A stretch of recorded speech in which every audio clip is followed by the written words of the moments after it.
and welcome to episode 45 of Anne and Steve Talk Stuff, where an artist and an economist walk into a podcast to talk about strange things that make the world go round. Stephen, I'm going to ask you how you are, but I think I know how you are. I'm okay. I have I've gone a bit backwards on the whole back health this situation, so I'm horizontal now again. But look, I mean, work is still work.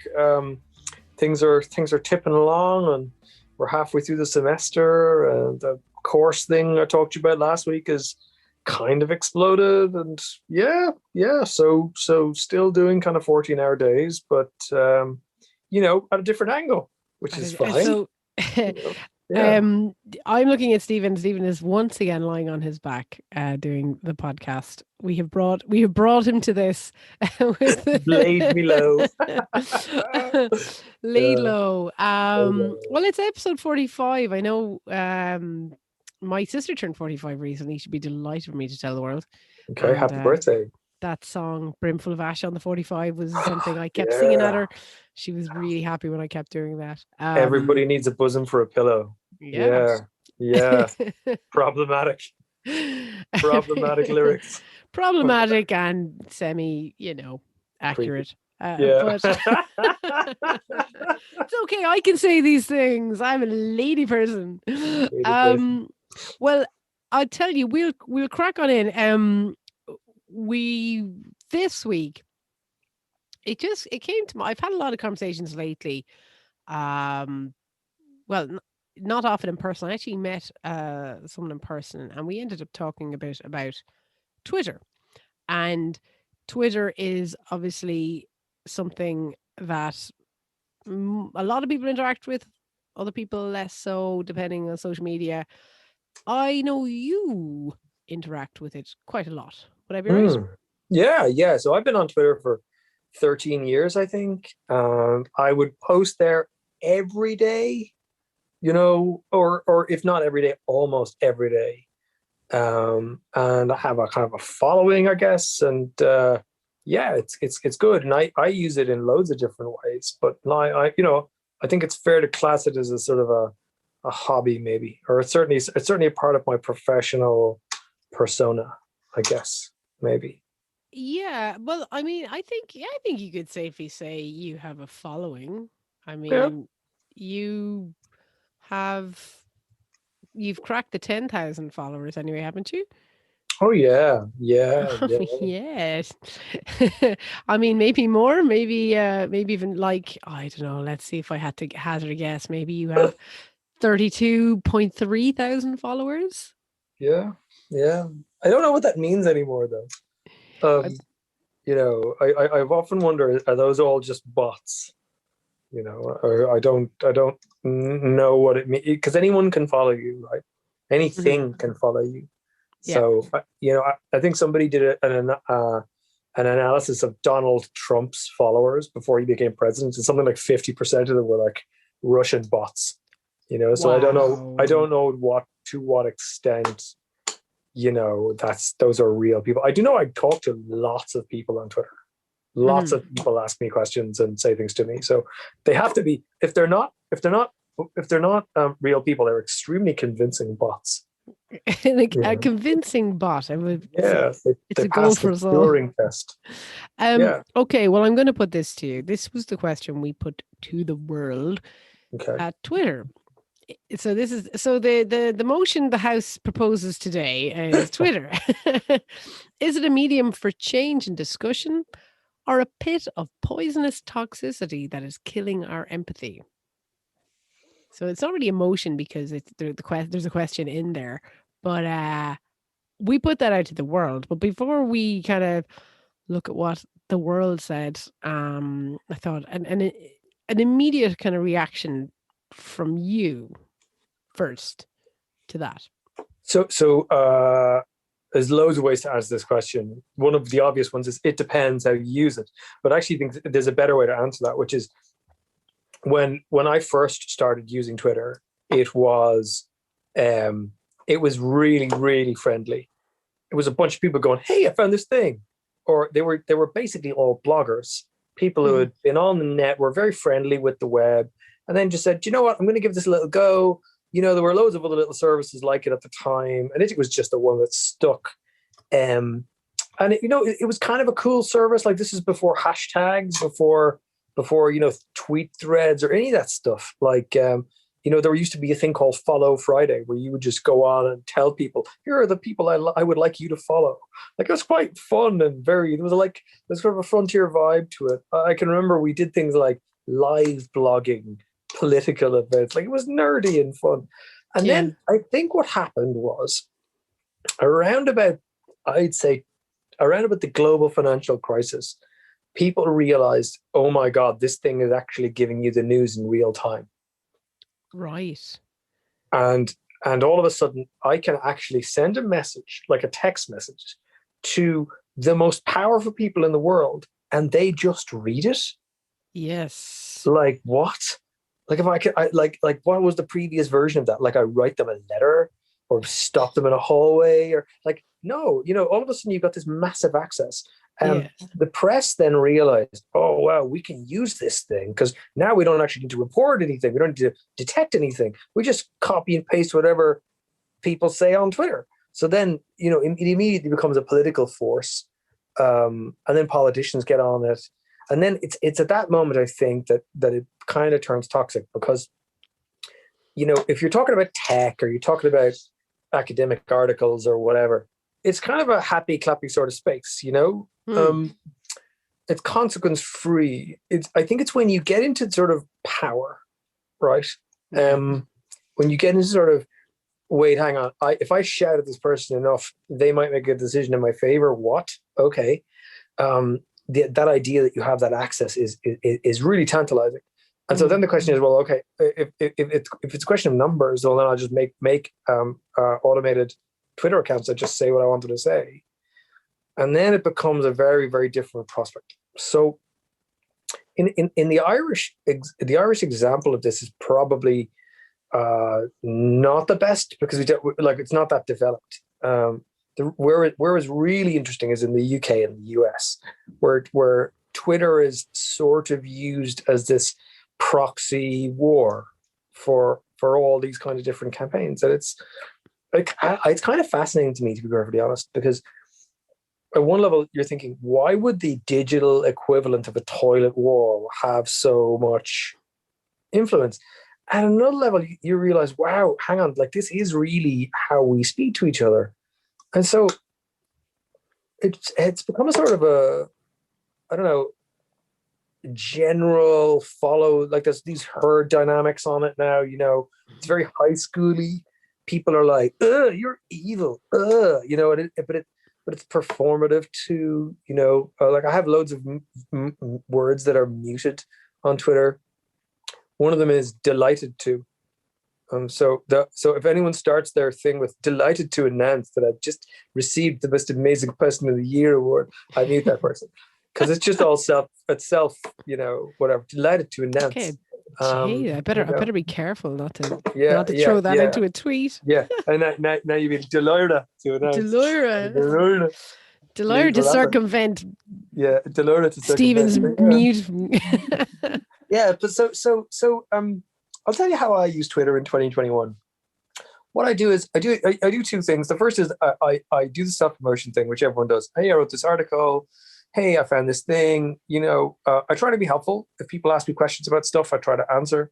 And then the other thing I try to do, and this is like, I've really made a concerted effort to do this, is I never criticize unless it's really justified. And I always ask open-ended questions. And then I actually make a point of, like, going online, like, staring at my phone for 2 hours. So I will ask a question like, why is Ireland so poor at lifelong learning? And wait to see what people say, and, like, collect their replies and do something with that information. Or I'll go like, how should universities interact with industry? And like really collect what they say, or that kind of stuff. What are the best tools that you've got out there to help young academics understand their world? Collect what people say. So really, like, genuinely, in like a no bullshit way, just asking for help and just collecting and respectfully collecting what people do, and thanking people when they do it. So it's like that. I'm just using it as sort of a collector of things. Yeah. And Well, I those think three seem to work. that's interesting because what came up a lot in the responses, I suppose, I remember my dad used to say to me, to a doctor, the whole world is sick because that's what Yeah. they encounter. Yeah. And what a number of people said, um, it's kind of like curate your space, uh, like like this Yeah. bigger picture project said it's currently a pit. But a lot depends on how you curate your space, block and mute buttons mainly, and a number of people really echo that. Depends a lot on how you curate it, what Yeah. you're looking for, um and I know that for sometimes I meet people and they're like, God, Twitter is awful. Blah. And I'm like, oh, okay, today was fine for me or whatever. Yeah. And that's because whatever I'm seeing is not what that person's seeing. I'm not saying Exactly. I'm great or anything like that. But still, you aren't protected, No, and I not at had, all. because I don't now have to, this might be a surprise, Stephen, but I don't quite have 32.3 thousand followers. It's a bit less. I'd say probably about 31,000 less than that. But um, I had this interesting experience the other day where I I think I used to possibly on other social media forums be a bit more, oh, this is what I think, and then you're kind of giving people a lot of access to you that way. Yes. And Yes. Yes. so I just put up a bit of a joke there the other week. Like it wasn't even anything. It was like kind of. Do you remember when nations' addresses were rare and exciting? It was like it was something like that. There was no criticism in it. There was no. It was literally like, Yeah. isn't it mad what Yes. we're living in? Yes. And Yes. somebody I do not know, who does not follow anyone I know, who does not follow me, like after a few comments just went, well, isn't it good that they're talking to us? It's like, dude, who are you? And like it wasn't a troll, it wasn't a nasty, No. terrible No. comment, but it was, a bit uppity, a bit finger waggy, a bit higher moral ground, which I think a lot of people on Twitter believe the wind is howling in their face from the higher moral ground they are constantly taking, even if they're actually Yeah. stuck in a cesspit of horror in their mind. They're like, I am bringing the truth, and not everyone. Sorry, but the people who are a bit more problematic on and we're talking Twitter specifically. I don't want to get caught into all the social medias because they have all got different nuance, but it like I think it really, your own interaction and curating it and all this stuff that has been said, and even from what you're saying yourself, Hmm. is fine if you're equipped to do that, and if you're equipped to let things wash off you. Yeah. um I like, there's people I know personally, and they really, social media is bad for them. It's they don't interact with it well. The term overshare, I suppose, a lot of stuff that really maybe say that if we're having a coffee and you're not screaming it Yeah. out to the world.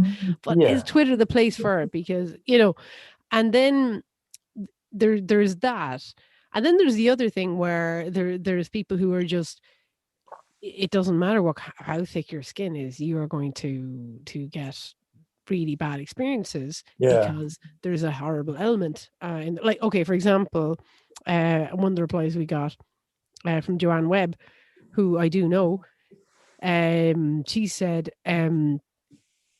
for her it's the latter, which is the pit of toxicity. She said, I think that's the case for anyone in Ireland who is from or married to or has family in ethnic minorities. I've also found, so Joanne has a son. Her former partner was from Kenya, and she has this beautiful son, but has to deal with stuff that I don't have to deal with at all, because Mm. and then she says I've also found it a great place to make lovely connections and get information. So change, question mark, not so much. So I think there's those realities of the license and freedoms Twitter gives to what is kind of worst in us sometimes. Yeah. So one of the things that you said, which kind of really caught my interest, was, you said like you're not protected on Twitter, but like from my perspective, I sort of am, right? Because like I'm a white, heterosexual male, middle class, like I'm sort of the I'm the use case society's designed around in many respects, right? Which is awesome.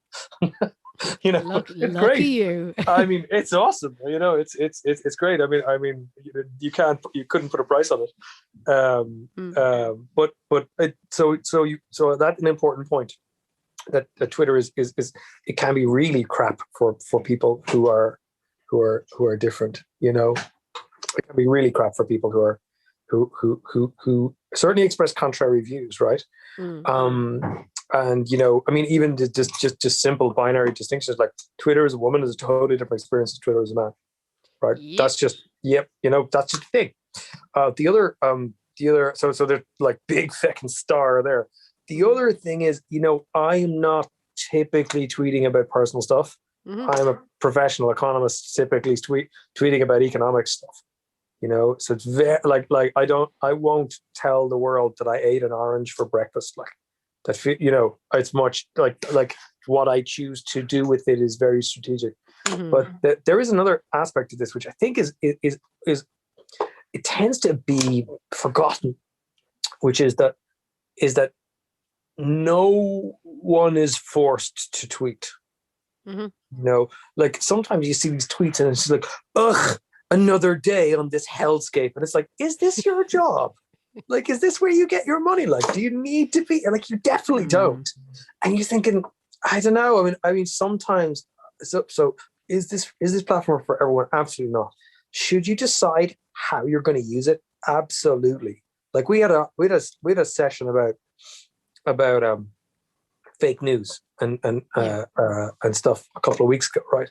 And one of the things that sort of came up to me afterwards was like a really general principle with this is what are your principles around transmitting things, like, and one of the key principles has got to be stop, stop, and then just read a bit and listen a bit before you share it on.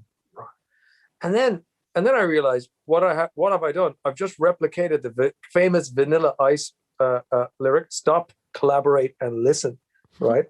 So I have a whole thing in my head about like, wait a minute, was Vanilla Ice really, really the one showing us the way for social media 25 years ago? I haven't done a deep dive into Vanilla's lyrics, but it is true, right? So I think there's a thing about like, if you're going to tell the world that you had an orange for breakfast, stop, right? And then think about it for a second. Like you are about to publish something to the internet. You're not like, I think we often think about it as a text message because it's easy. It's like it's one-to-one. It's not. It's one to everyone. Yeah. And when you hit publish, like if I write something like Anne Blake is abusive, right? If I write that, you can and you should sue me. Yeah. Right? Because I've just defamed you. I've published something that damages your good name. And I do think that there's a lot of that missing. There's that like maturity level with using it. And also the fact that we just, there are days where I don't feel like Twitter or I'm too busy for Twitter. Yeah. I just don't tweet. You know why? Because it's not my job.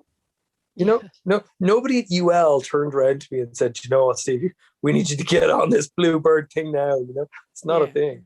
And if anything, like I use it for professional purposes, but like I think, I actually genuinely think that if I started tweeting about like, oh, how great the washing was or something outside, I think a lot of my followers would be like, why are you saying this to me? This is not why I follow you. That's not why I follow you. Yes, of I'm course. not doing this. I'm following you to figure out stuff about the Irish economy, most likely. Yeah, and that's your like, it's an interesting thing because I I've access to a number of Twitter accounts because Oh, now only right. one of them is mine, but we have a Twitter account, believe it or not, Stephen. This show I has did. one. I noticed that. I noticed that. That's good for us. Well done. Okay, spoiler alert, everyone. I run it, but Stephen has access to it too if he ever Do wanted I? it. Yeah, Really? yeah. I sent you on all the details. Cool. This is like the theme tune chat. But there's a couple of other things because I'm in a band and I'm in a few things. Um, and I know, for example, if I'm operating the Brad Pitt Light Orchestra Twitter on a day, I'm not going to talk about what I had for breakfast Yeah. because that's not really relevant to that feed. Yeah. Now, Yeah. even as Anne Blake, I don't tend to necessarily do that, but it's a bit more that. It's a bit more, Mm. I am just me, and it's a personal account. But I suppose there is this thing, like, I think something that got thrown into that, like, is Twitter a forum for discussion and change, or something that's wearing away at our empathy. Um, and I think that's when a person feels they have, say, the right to say a certain thing to somebody else, Mm. Mm. or to make a certain kind of comment or whatever, um and that they wouldn't in person, for example. Okay, Yeah. somebody Oh yeah. somebody Oh said yeah. somebody said, put it really good. They said it's like pub talk amplified on with amplification. And yeah, there are things you might say in the pub with your friends that you would not want the world to hear, and that's No. completely grand. But so here's an example. And you said earlier, white heterosexual man, the world is at your feet. A number of years ago, I had the wonderful privilege of getting a mayoral civic reception with another artist called Joanne Ryan. Oh We'd wow. both we'd both written shows that were touring and winning awards, and the city went, "Well done, you." It was great crack, Yeah. and we had Well this great. deserved too. Why, thank you. Yeah. And we had this great night and photographed with the mayor at the time, and a little while later, you can't help if you're tagged in things. You look at feeds, and there's a picture of myself and Joanne with the mayor, and few comments, congrats, blah, blah, blah. And then underneath it, there was someone who's obviously knew him and just said, "Oh, you look like the cat who got the cream." And obviously, two of us were dressed for the occasion. And it was just this moment. Now, look, I don't like, it doesn't keep me awake at night, but I was like, wow, you could have a civic honor from the city given to you, and somebody just sees a picture of their mate with a bird and makes a comment. And this mayor was not 15 years of age, I might as well say. But so it was there, and it was on the city Uh, arts account. And I just said, because I didn't know Twitter that well, I just said, can that be gone? And they said, well, no, we can't delete that tweet. yeah. Of We course. can hide him. And Yeah. I think that was a moment of, now, I am no celebrity. And, I think the bigger your profile, the more, like, I imagine, Stephen, you get infinitely more abuse on Twitter than I ever would, merely because 32.3 thousand people see your tweets, apart from whoever else when they get retweeted. Yeah. So you're more prone to, the more public and out there you are. But I suppose at this moment I'm like, I'm not that fucking public. And some dude who knows the mayor is like, oh yeah, look at you with the girls. And it was just like a moment of, oh God. Okay. Obviously, let it go. Obviously, I've let it go. No, no. I'm On. just. I'm just. What is interesting so is you don't know the tone in which they were speaking or writing, Mm-hmm. and they don't know how you're reading it. Yes. Right. Now, I would argue that it doesn't matter what they meant to say; it's how you read it, right? Yep. But that difference is it is everything a lot of the time, Yeah. because sometimes you read something and it'll be like, oh God, that person thinks I'm a dick, and then they're going, no, actually we were saying well done. You just read it as they were being sarcastic or whatever, you know? So I think that a lot of the platform's problems are the fact that because of its structure, misunderstandings are easy. But the other thing is you're because people can access you in a certain sense. Yeah. You, again, in a certain sense, are you're open to lots of criticism. I mean, not criticism, like I would say call it feedback, right? So some of the feedback is terrible and rubbish, and some of it can be abusive. Some of it can be just actually quite good in the sense of it's negative, but it's good feedback. So like last week I was tweeting about something, and these people who are just know more about it than me. They're like, you know, you were wrong there, dude. You got that, you got that wrong. Like the language, like if you're reading the language is very aggressive, right? It's really aggressive. It's almost like you are too stupid to operate a mobile phone. We recommend you burn your PhD diploma and resign your professorship, right?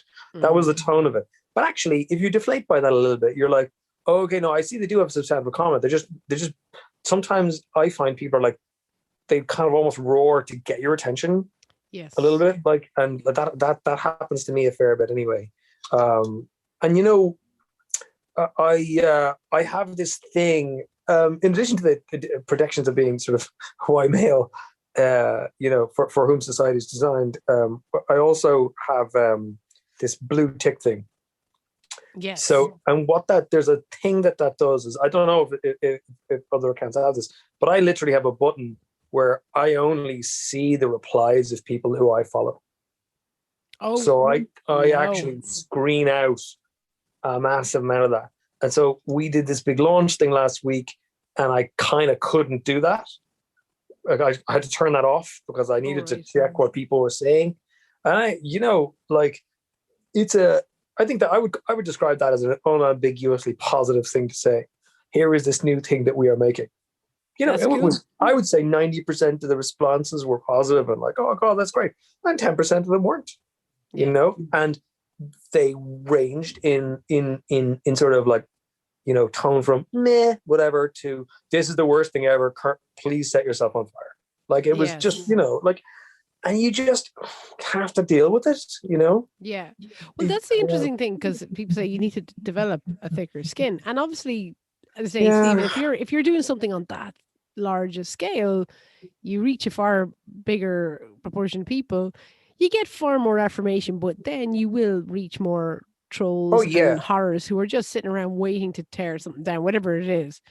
I'm going to weigh in for one little second, because I will let this go. I promise. I'm pretty sure the person who told the mayor he looked like the cat who got the cream had no positive intention regarding my artistic That's fair.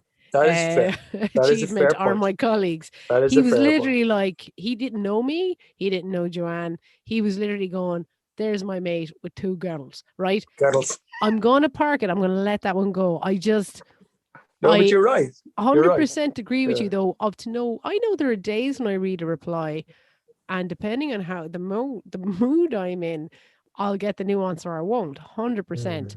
And there are comments that can literally be read different ways, you know.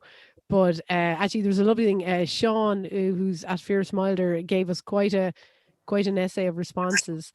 Thank you, Sean. Very impressive. Thank you very much, Sean. Thank you, Sean. It's great. He made a lovely point, 2 points particularly, that he said that because the character limit strips away any superfluous information, so this can often pare away nuance as collateral. And I really like that. And he also made another very important point. And this is kind of like what you were saying earlier about the nature of the tweets, but related to this, the fact Twitter is presented as something for small fleeting thoughts, but in reality, it's a mostly permanent, searchable database to which everyone on Earth has access to all conversations ever had on it. And I don't think people treat it that way. And he's right, you know, well, maybe 13 years ago, less so, but now you probably consider what you tweet. But at the beginning, nah, this thing's gone out there, you know. Think about it. So one of the things that I do things that I do is after 3 months, my tweets delete. Oh, really? Yeah. So one of the things that I have this little app, and it will archive all my tweets for me, and then it will just delete them from my time thing. So even though I've been tweeting away, 1, 2, 10 tweets a day, whatever, for 13 years, I think there's only like 1,000 tweets on my thing. And if I stop tweeting today, in 3 months, there will be 0. So it just clears everything. And there's a couple of reasons for that. The first major reason is to get around what Sean very rightly said. For better or for worse, the words that I said in 2011 about something, that were written in response to an individual moment in an individual context with an individual point of view, right or wrong, I felt them, I meant them, I tweeted them, I was happy to do so. Yeah. Like, do I feel like I need to account for them in 2020? Not sure. I'm not sure. And I also, like, it's not that I was saying like, oh, she looks like a cat that got the cream, that's not it, right? That's not it. But I guess my point is, like, it's why you use Twitter. Like, what are you there to do? I'm there to learn from people in the moment. And I am there fundamentally to have my opinion about the moment expressed. I have loads of other ways to talk about the past, the future, books and newspaper articles and whatever. There's loads of places where you can go to learn about what I was thinking in 2011. Read like the New York Times or the Guardian, because that's who I was writing for at the time, and then the Indo and the Sunday Business Post and the Irish Times and now the Currency, right?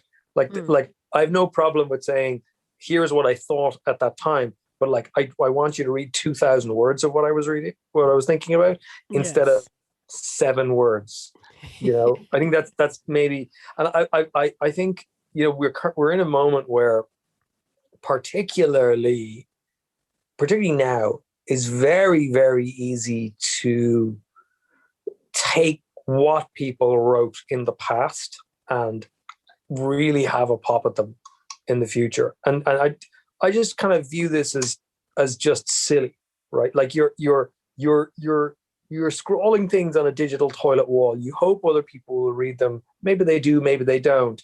But if they do, they read them in the moment. They're on the phone. You're like, oh, okay, that makes sense. I might retweet it or not, whatever. And it just feels like, okay, I'm not. I mean, I'm not saying that I defamed people in the past or whatever. Not at all.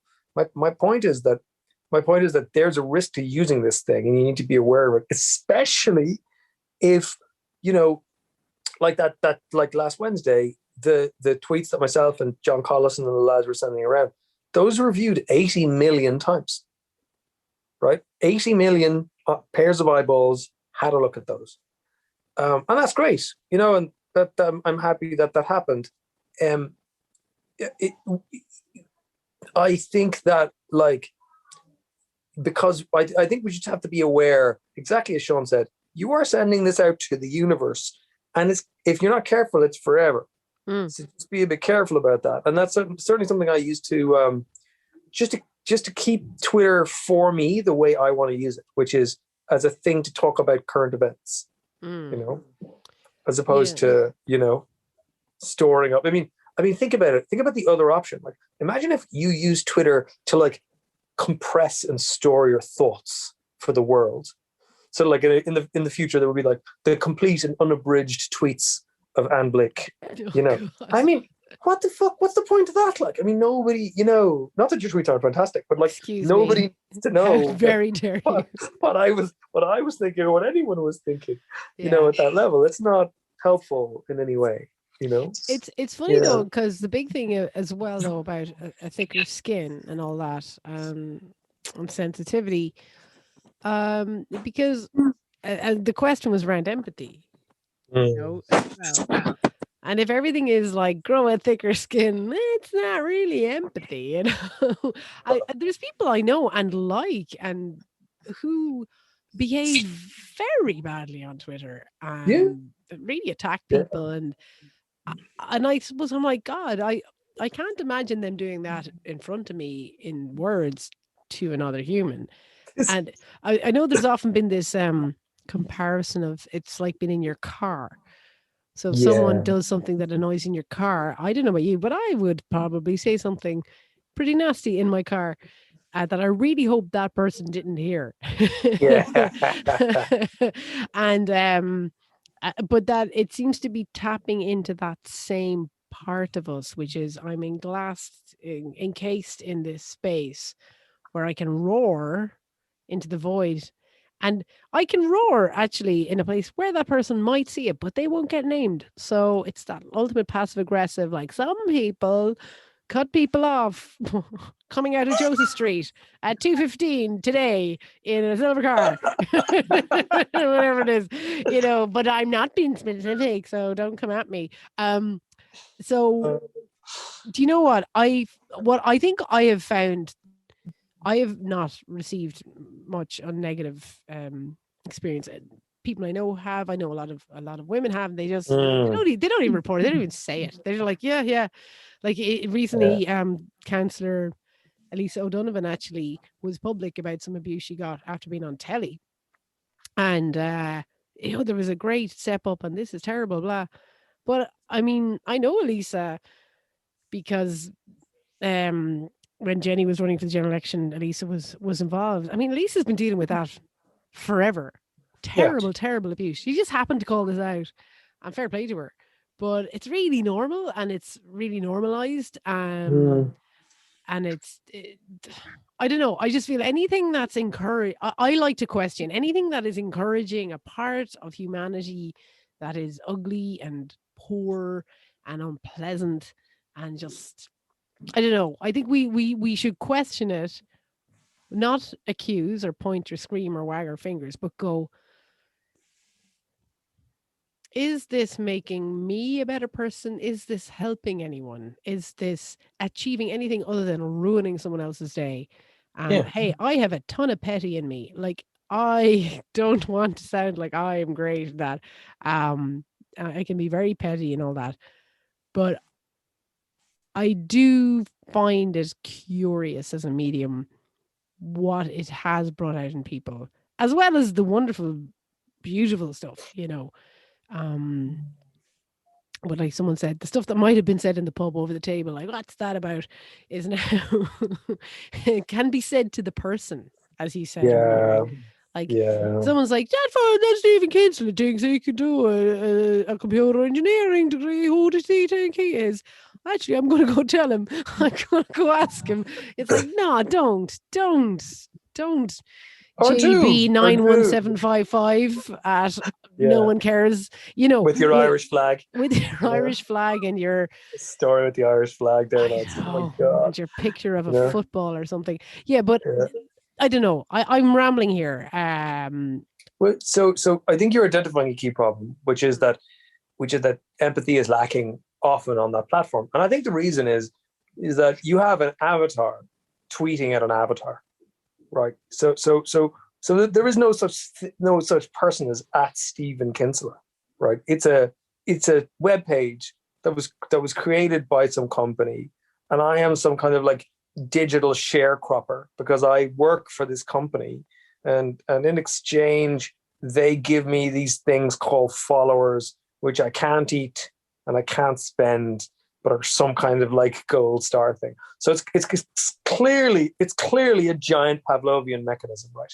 Mm-hmm. Like it's designed so that you get the shiny star, you feel good.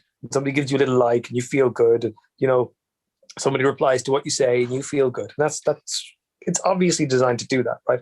You're a rat pushing down the thing and getting a little sugar, getting some sugar water. That's all it is. But then there's so that is the platform you're on. It is a Pavlovian feedback mechanism, yeah. Mm. And then so what we are doing is we are working for free to enrich the data sets of Twitter so that they can sell that data to other people and in exchange get some advertising revenue and make the shareholders of Twitter more money. Like that's what we're doing, right? Mm. And it's a completely neoliberal enterprise in that sense. There's this other thing that it is, though, which is a fabulous way to connect people. Yeah. And but then, like, go back to what I said. We're not connecting people. We're connecting avatars. So at Anne Blake connects to at Stephen Kinsella, and there might be a rough correspondence to you or me in that, on that online interaction. Like the at Stephen Kinsella account could be like an absolute, could be like some like weird racist account, or could just have all about Liverpool football, or could just tweet nothing but pictures of cats, right? And it's got, like, frankly, none of that has very much to do with the individual Anne Blake or Stephen Kinsella or whoever, right? It's just, it's that side of ourselves that we choose to present. Yeah. You know? And then what's happening is the side that we choose to present is being responded to or attacked by another side of someone else they choose to represent, you know? So it's avatar v avatar. So I don't know. I very often think, you know, we were talking about, my kids and I were talking about, you know, how to deal with the stuff online, you know, and they were like, well, how do you deal with it?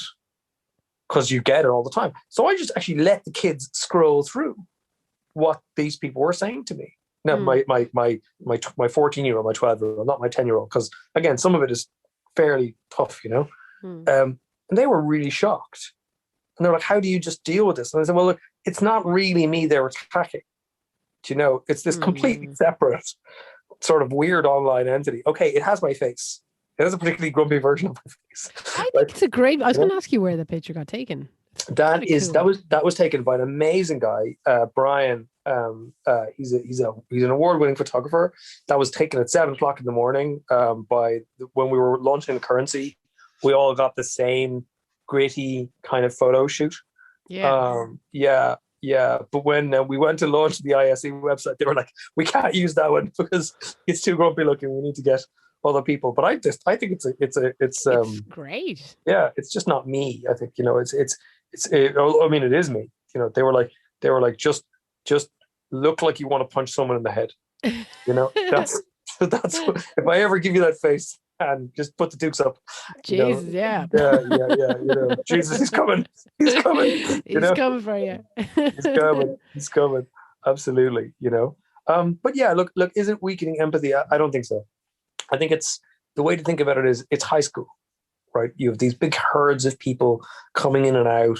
But you need to choose. I would almost like, if anyone's thinking about doing this, choose how to interact. Choose and make it your choice. If things stray beyond those boundaries for you, just stop. You know, it has to be giving you some benefit, and if it's not, like, don't do it. You know, it just don't. I don't do Facebook. It gives me no benefit whatsoever. I think it just makes me. It's just a terrible platform, you know. But I like WhatsApp. I think you got me to go on Instagram. I did. I think you might be my only follower. I might be your only follower, or we might. Whatever. You're my only follower. I don't know. I don't know how it works. But hang on, I'll check. Yeah. You wanted to be Kinstagram, I remember. I wanted to be Kinstagram, and they wouldn't let me. Dicks. No. Yeah, someone beat you to it. Yeah. So I'm the far more boring Kinsella Tegram, which is just that's better than, well, what am I? Rubbish. Actually, I'm not too bad. I'm Anne Blake Play. There you go.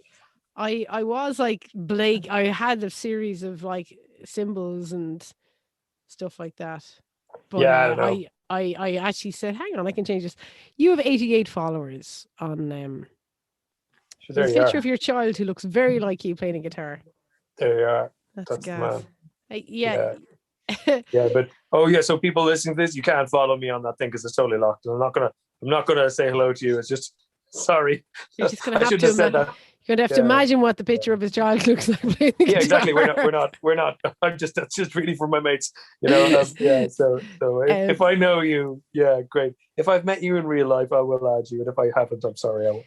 So we should probably start just treating Twitter for what it is, a platform for discussion. Yes, change possibly not, because you're not going to change anyone's mind screaming into their ear.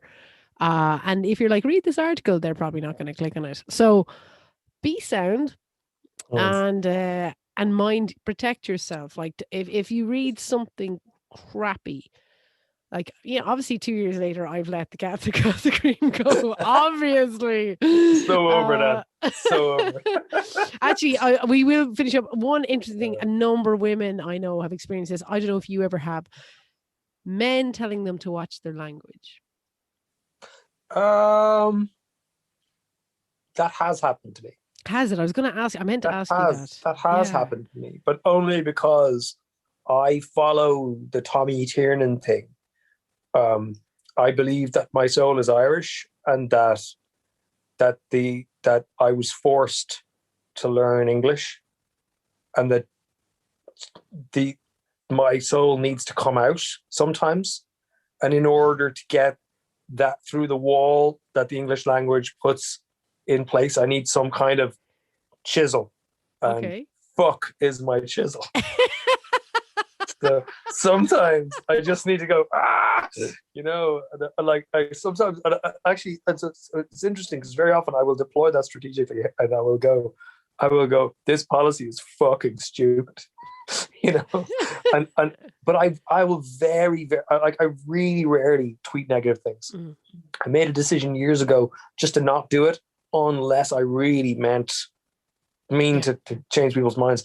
A couple of years ago, there was it looked like the government was going to fall right before a major Brexit negotiation. And like, I just went, these people are idiots. This is the key strategic thing, and literally half the government DM'd me going like, dude, what's wrong? Because I don't slag them off. I don't have a pop at the government in that way. And I try to be very considerate with that stuff. So when I do say negative things, they do tend to listen a little bit more, which might be a lesson in and of itself. In and of itself, absolutely. But you've had people go, don't swear. Yeah, this is not what I'm here for. I'm like, well, fuck off.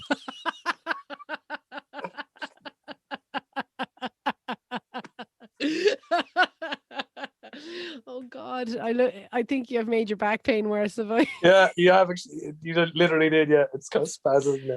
Sorry, there was a silent laugh there from Stephen. If it sounds like I was just laughing at my own joke. No, it was a good joke. It was a good joke, but I was just like, don't. Yeah, that's just it. I just think, if curate your own space. If you don't want to see anyone swearing, then don't follow them, but don't tell them not. Exactly. And not to use certain words. Yeah, don't police my tone. Don't police my tone, dude. Don't police my tone. See, I knew there'd be a cooler term for that.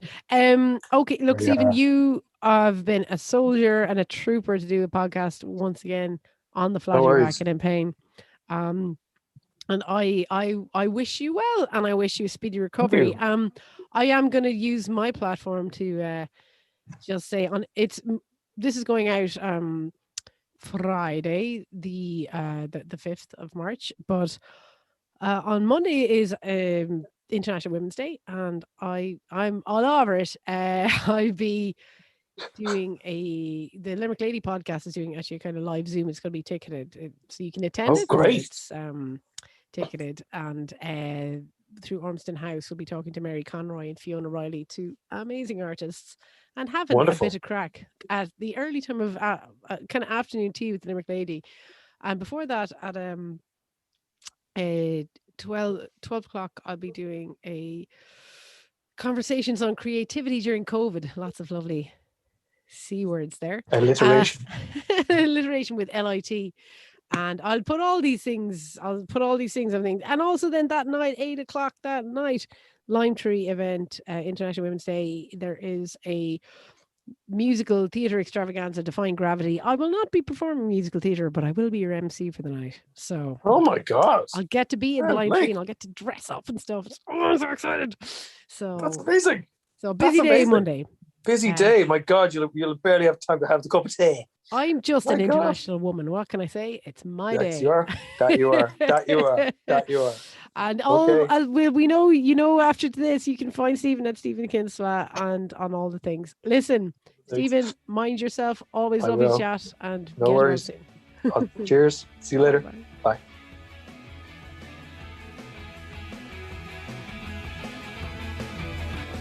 You have been listening to Anne and Steve Talk Stuff.